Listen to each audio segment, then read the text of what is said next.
Okay, I'm going to talk about the genetic nomenclature used to describe Drosophila melanogaster.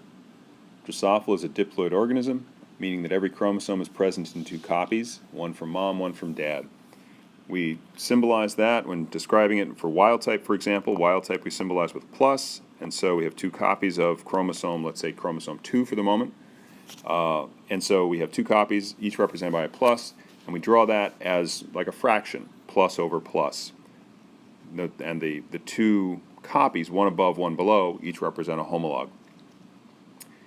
Now there's a gene on the second chromosome called cinnabar, and that's symbolized with C and N. And so if we had a homozygous animal which was mutant for cinnabar, we would write Cn over Cn.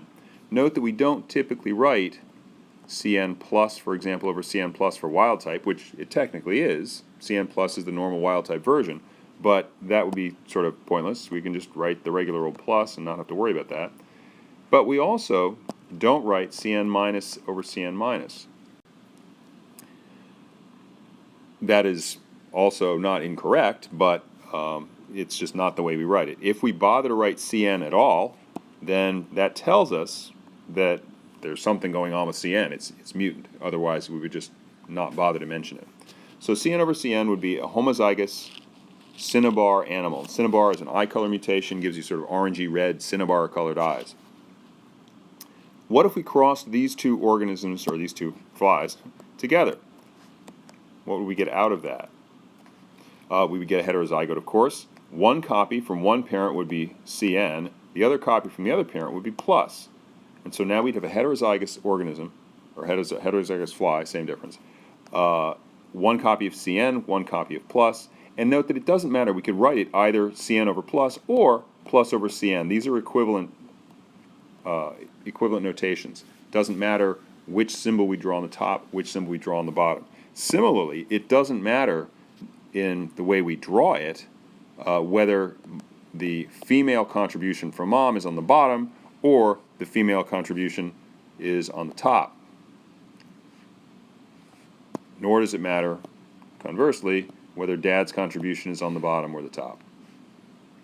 This is, in this particular cross, I'm assuming that cinnabar came from dad, but it doesn't matter. Again, it doesn't matter which symbol is on top or bottom relative to either the genotypes or the genders of the parents or the two genotypes in question.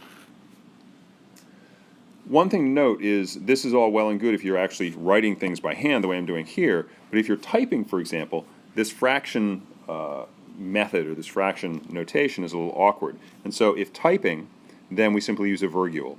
And so we would say Cn slash plus, which is exactly the same thing as plus over Cn. Again, the order doesn't matter. So the virgule is simply taking the place of that horizontal bar in the quote-unquote fraction above. Okay. Move on. There are 4 chromosomes in Drosophila, numbered imaginatively 1, 2, 3, and 4. Chromosome 1, well, let's see. Let's just describe wild type here. And so wild type is plus over plus for chromosome 1, plus over plus for chromosome 2, plus over plus for chromosome 3, and plus over plus for chromosome 4.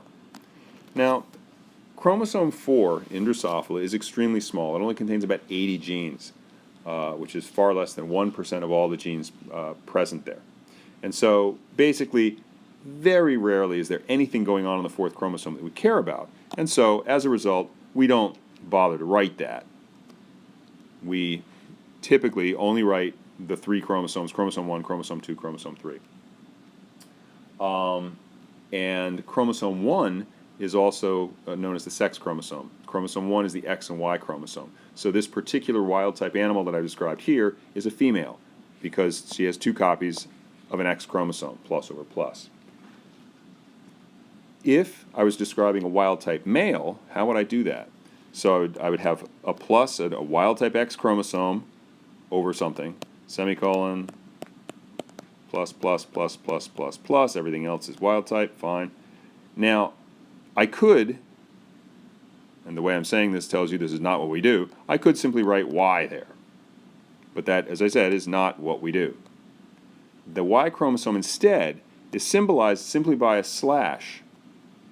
sort of descending down and to the left from that horizontal bar separating the X chromosomes in a female. So this on the left is the genotype for a wild-type female, and on the right is the genotype for a wild-type male. Okay. Now, suppose I had some mutations. So let's say I have a mutant in a gene called forked, which is on the X chromosome, and it's homozygous, and forked is symbolized with a small f, and it affects the bristles. So the bristles are twisted and gnarly. And by the way, none of the mutations I'm talking about here are present in your flies. I guarantee nobody in the class has the forked mutation on their mutant. You may have messed up bristles, but I'm just telling you it's not forked. So at little f over little f, this animal's homozygous for forked, and so it would show the forked phenotype. It would have forked bristles. Second chromosome, let's say it has cinnabar I, so it's CN over CN, and there's a mutation on the third chromosome called curled, which gives curly wings, and that's symbolized with CU. So this animal here is really messed up. It's got squiggly bristles, it's got funny colored eyes, and it's got curly wings.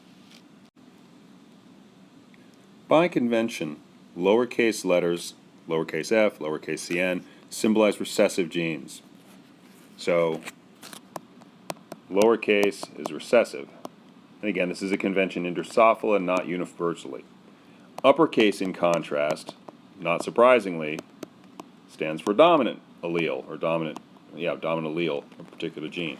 And so there's another mutation called tuft, for example. TFT, capital T, FT. And so this is a dominant allele.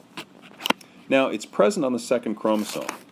Now, suppose I had a fly that had, let's assume that our poor fly is not so terribly messed up with everything else. It's perfectly wild type for the first chromosome, wild type for the third chromosome, but tuft, like cinnabar, is on the second chromosome. How do we symbolize that? And so what we would do is simply to write the first chromosome is plus over plus.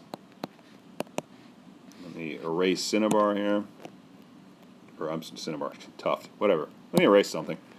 Plus over plus for the first chromosome. The second chromosome, the animal has tuft and cinnabar. And let's make it heterozygous. And then semicolon, plus over plus for the third chromosome. So note the way we use separators here.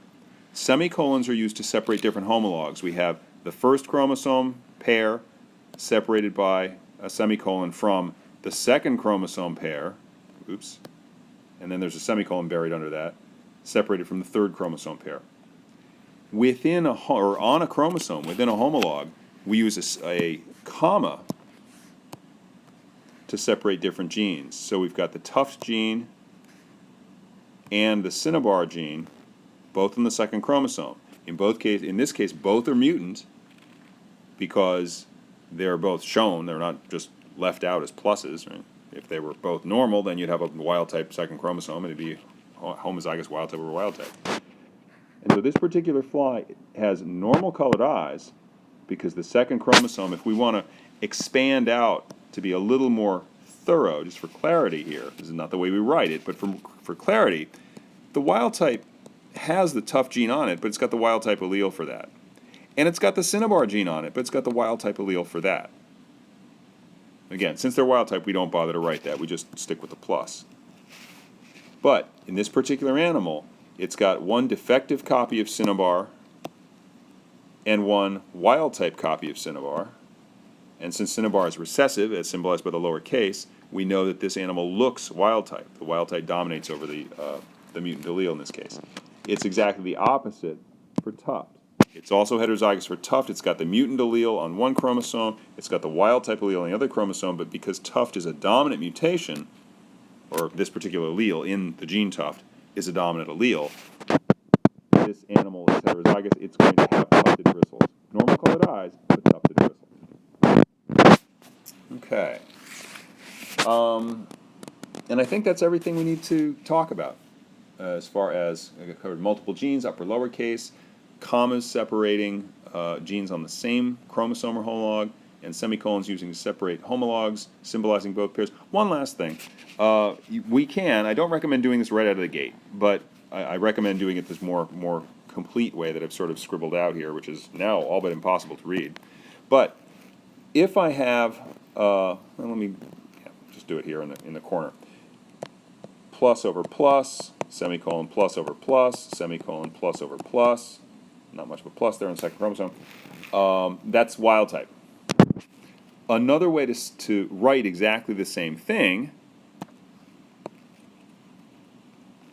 I can just erase everything here, would be to simply write plus to symbolize the first chromosome, semicolon, plus to symbolize the second chromosome, plus to symbolize the third chromosome. That's the equivalent. The semicolon is separating the first chromosome from everything else right here, and it's like, well, I've only got one chromosome. You can't have just one chromosome.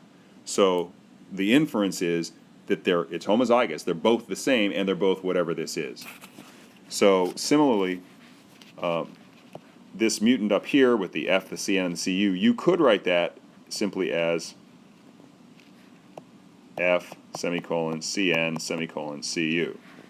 And that's sort of how we would do it when you're more familiar with the nomenclature. As I said, I don't recommend starting with it that way. And I think that's everything we need to know.